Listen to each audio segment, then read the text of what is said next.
Hi friends, today the thing which I'm going to talk about is something which is practically applicable to everybody, right? Because I wanted to speak about the astrological way forward for India, right? The reason why I'm actually coming to this is because I actually want to just give you a brief history, to be honest. We have gone through those days when for few of you may be aware and few of you may not be aware, right? There were circumstances when for a landline we used to practically wait for 4 years, right? 3 to 4 years. And when Mr. Subram came, right, that is the time when landline phones were available on a much faster pace, right? And slowly we kind of moved from there. There was a time when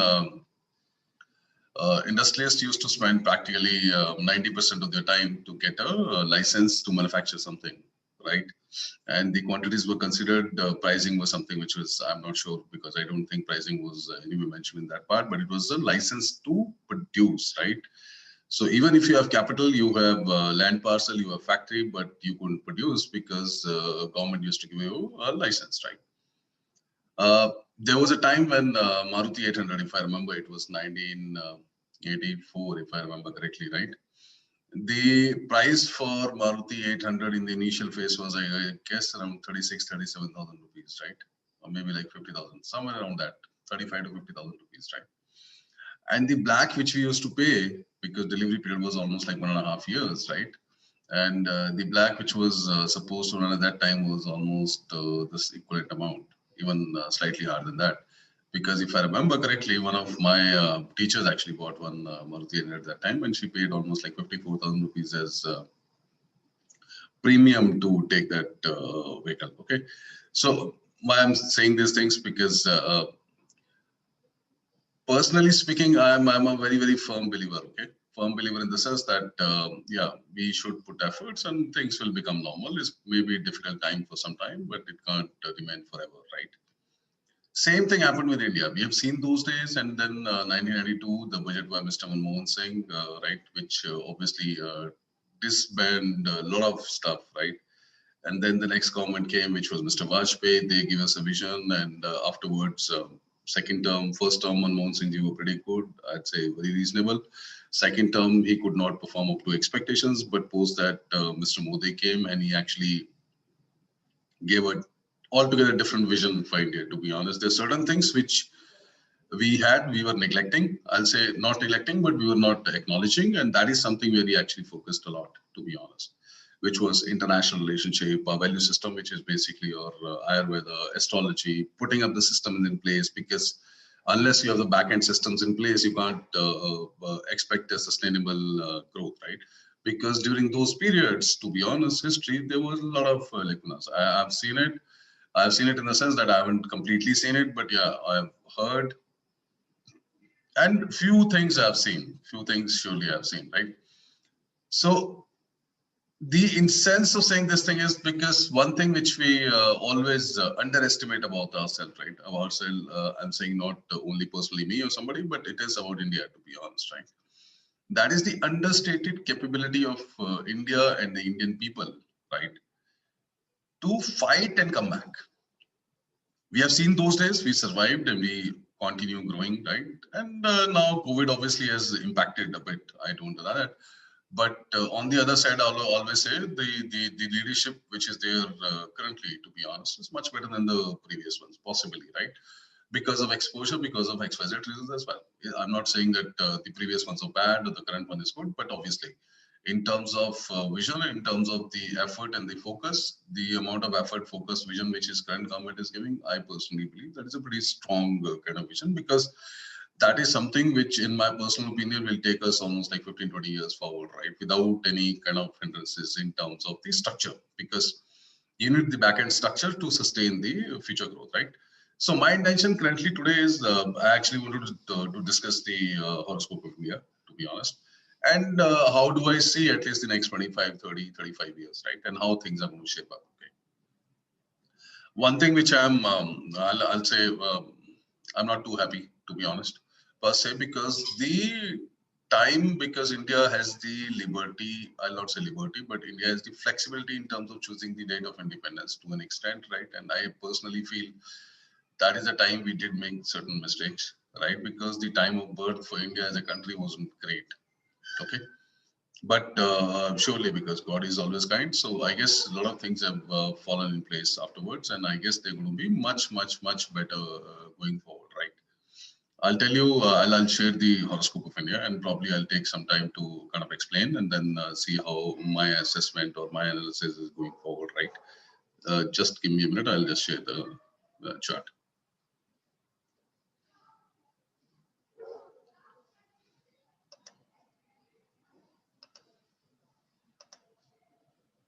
Now, this is the chart of India, right? And as far as my assessment goes, I personally feel, because in case of celebrities, you may not be 100% sure about the time of birth and the place of birth, but yeah, India, in case of India, we are more or less certain, right, that this is the time and the place of birth, right? Now, if you want to look at it, right, that one component which is extremely important, India has practically 5 stars, which is Venus, Mercury, Sun, Moon, and Saturn, placed in the third house. Okay, that is one important thing to look at. Secondly, India has Rahu, which is placed in Lagna. Okay. Now, if we see Rahu is in the nakshatra of Sun, which is placed in third house. Okay. That is an important combination. Second thing which we need to look at is Mars, which is again placed in nakshatra of Rahu, which is 12th from its place, right? The other thing which we need to look at is Jupiter. Jupiter is placed in its own nakshatra, Vishaka, which is placed in 6th house. That's also very, very important, right? The prominence of nakshatra, right? There are practically two stars which are placed in the nakshatra of Pushya, which is Saturn's own nakshatra, right? Saturn in turn is placed in the nakshatra of Mercury. So there's a nakshatra exchange between Mercury and Saturn in the third house. Okay. That is also very, very important. Okay. Now, if we look at the dasha sequence for India, right? I'm starting from 1947, right? So the first dasha for India was Saturn. Now, where was Saturn placed? Saturn was placed in third house, okay? In the nakshatra of Mercury, which again is placed in the third house, okay? So third house was a prominent feature in that particular time, or in the from say 1946 to 65. That was the time when Saturn was running, and Saturn was the Mahadasha Lord. So third house related matters was something which was extremely important to us. Now look at the next dasha. Next dasha again was Mercury. Where is Mercury placed? Mercury placed in the nakshatra of Saturn, placed in the third house. Again, third house dominated matters. Okay. Now, if we look at the next one, which was Ketu, this is one aberration from 1982 to 1989, right? And you've seen the kind of stuff which has happened in India during this period. Few things which was prominent in during this period was Indira Gandhi's murder, the the Punjab militancy issues, right? Because Ketu is again a energy-driven planet, right? So aggression, right? Blood. Ketu needs blood, to be honest, because if you see where is Ketu placed, Ketu is placed in the nakshatra of Anuradha, which is Saturn, again third house. Okay. So again, seventh and third. Third was again a prominent house. After that was Venus. Now, if you see where is Venus placed, Venus again is placed in the third house, right? Next dasha was Sun. Where is Sun placed? Sun again is placed in the third house, right?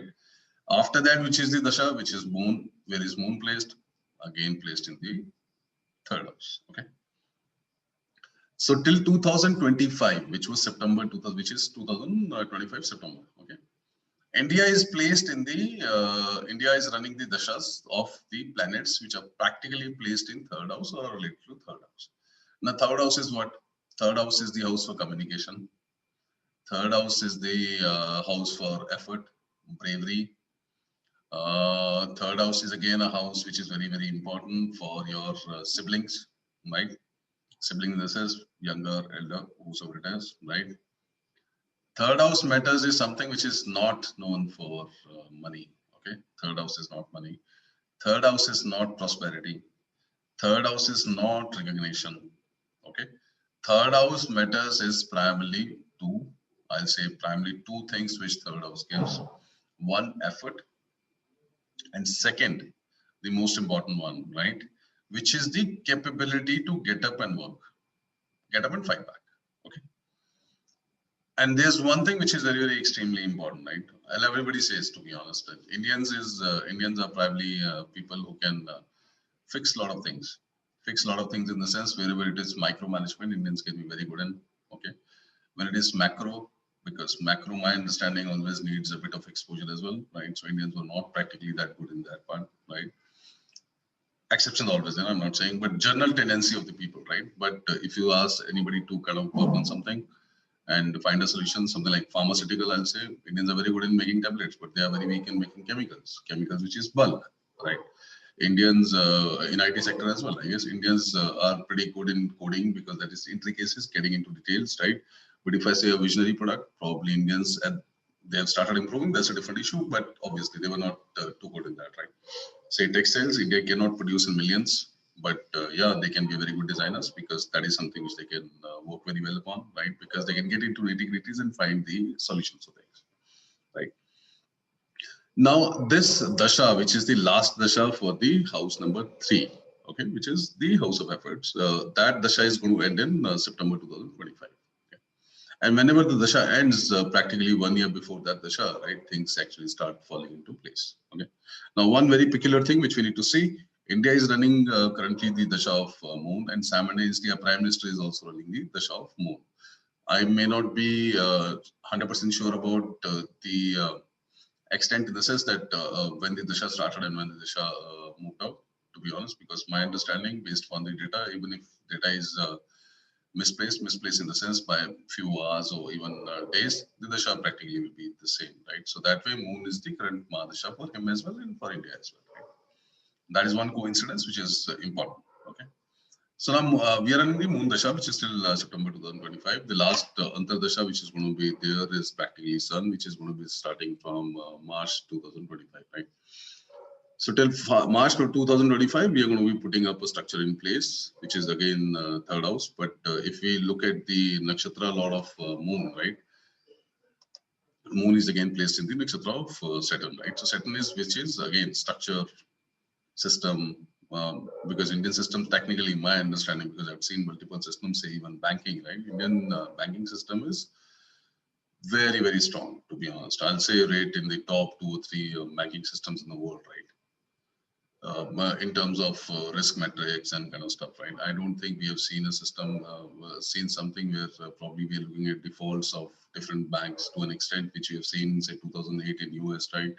Same thing happened with Japan as well. Same thing happened with China, which was year 2005 and 2007, right? So practically what I'm saying is that India currently is running into the last dasha, which is practically for the house number 3rd. Post that, India will be running into Mars, Rahu, which is again a period of around 25 years, and then India will be running in the dasha of Jupiter, okay, which is going to be 17 years. What does when does Mars effects start kicking in? Mars effects will start kicking in from January 2025. Okay, and what does India going to gain in the dasha of Mars? Right, two very, very important things. Mars is the soldier. Okay, so soldier, what does soldier? The first thing which soldier does is defense procurement. Okay, so R&D driven defense developments. Okay, that is one particular sector which I'm pretty bullish upon. I'm not. I'm hesitating, but my understanding, March can actually probably be next 5, 6, 7 years is a period where India can even be a net exporter of defense. Okay, India at the moment is practically the biggest importer of defense production worldwide, to be honest. But in my understanding, next 5 years, we may be the net exporter, right? That is one important, very important component. What does March denotes other than defense? IT is surely one sector which India is anyway working upon. But my understanding, there's a very, very strong possibility of product-driven Indian companies coming up the line. Okay, that is another very important component. Third component, Mars is aggression, and it doesn't mind taking positions. Okay, so our posturing or probably our positioning worldwide will be like we'll probably get into either X or Y. We may be a consensus builder, but consensus builder is our essence technically. But we are going to be much more aggressive and vocal about our requirements and the positioning in the overall context, right? Overall global context. This dasha will continue for around 7 years, right? Which is going to be till 2032, right? And post that, we will be getting into the dasha of Rahu. And where is Rahu placed? Rahu is placed in the nakshatra of Sun. And this is something which is extremely important. This is one concept which I actually want to explain. Whenever Sun is sitting in the nakshatra of Rahu, it is not considered good. Okay? But on the other hand, whenever Rahu is sitting in the nakshatra of Sun, it is considered very, very good. Okay. And how do we see the correction? Again, Lagan and the third house. Okay. Third house is the house for communication. And all, if we know that 2000 is the century for Rahu. Okay. Because 2000, if you see, internet was the initial stage which actually came up, and practically now our dependency on internet is substantially high. Any field we take, right, e-commerce, or even if you talk about media, if we talk about movies, entertainment, any industry, space, anything you pick up, internet is the backbone, technically, for everything. This is the time period which is going to be a major Raj Yoga kind of time period for India. Raj Yoga, to be honest, I'll not say the technical term, but it is more in terms of where India actually will harness its capabilities to an extent, which at the moment, right, probably we are not able to envisage as well. Generally, because Rahu, one is aggression and second is limelight. The other two planets. And Rahu sitting in the nakshatra of Sun. Sun is again the visibility, right? Higher level visibility, authority, to be honest. Rahu sitting in the nakshatra of Sun, I am very, very sure, right? I'm going to probably stay for another 25, 30 years, right? Which is okay. So we should be, I personally feel, I'll be able to see a time when India will be at least in the top 1 or 2, right? For a period, India can be even number 1 as well. That's a very, very strong possibility. Okay. Post that, India will get into the dasha of Jupiter. Jupiter is placed in own nakshatra, which is again very, very important. And placed in 6th house. 6th house ultimately is a money house as well, because this is 5th from the 2nd house. Okay. This is one thing. Second, dominance. Now, Jupiter sitting there and Jupiter dominating practically means India will dominate the world, not through hook or crook, right? But this is through their value system. Now, value system in the sense that obviously, if we talk about our ancestors and our history, to be honest, is driven by meditation, yoga, these sattvic things, right? The value system which we inherit, even the rituals which our ancestors have. I'm not saying all the rituals, but there are certain rituals practically when they probably would have invented, rituals were based upon certain logics. Now, over a period of time, the logics have actually gone haywire, practically. So a lot of rituals which has been created by ancestors is again the value system which we inherit from them, right? So that is something which is going to rule, right? And 6th house is dominates through these things, right? So that is something which is extremely important. So my view personally, I am very, very bullish, right? And one thing which I missed, to be honest, space is going to be one of the important criteria for Indian development, right? And you will see a lot of companies, a lot of now, why do I say space? Space, I'm saying because Rahu is placed in the 12th from March. So this is going to start from 2024. Rahu is anyway the foreign, extraterrestrials, space. That is something which is denoted by Rahu and internet, obviously, right? And after that, Rahu will get into the dasha, which is again communications. So Rahu dominated, which is wireless, XYZ. That is going to be the base as well, right? And Rahu is in this dasha, in the first dasha, which is March and Rahu. Rahu is placed in 12th house from March in terms of nakshatra. Right. So from that perspective, 12th house is matters which is secluded and beyond technically our earth, right? And third house, again, communication is one thing which we denote with the third house, but third house is beyond the realm as well, the living realm as well. So which is again space, because that is again the third house does impact to an extent, right? So that is one area. Space defense is extremely positive for India, and that is something which we will surely do. Chemicals is another sector, primarily because if you look at Ketu is placed in the nakshatra of Saturn, which is again dominating chemicals, pharma. That is one thing. IT surely because Mars is very well placed, right? But one thing which I want to say is again Saturn as well, because Saturn will have a very, very important role, because Mars, whenever the dasha, India is going to be in large scale industrial stuff as well. But more importantly, India is going to be on the innovation side. That is something which is clear, right? India is going to be assertive. That's not an issue. So my understanding of things, these things were because we heard from our ancestors as well. To be honest, India is going to be a golden bird and X and Y and Z. We used to be, and probably will be. But obviously, there was a lot of people told me as well, but yeah, obviously that was history. But in future, is there's a possibility? We had been listening that there is surely a possibility, and we'll probably reach to that level. But I personally feel that was not supposed to happen before 2024, right? If I'm looking at astrology purely, but 2024 onwards, things are looking extremely, extremely bright for India in all probability. Let's hope we'll actually see that, right? Thanks a lot. I'm going to be uploading another video today as well, which is primarily one thing which we spoke on the billionaire chart series. So I'm going to be uploading a video which is for internet-based billionaires, right? So I have two people who actually consult me on that. So I'm going to be doing that. Thanks a lot. Thanks a lot, friends, for this session. Thanks.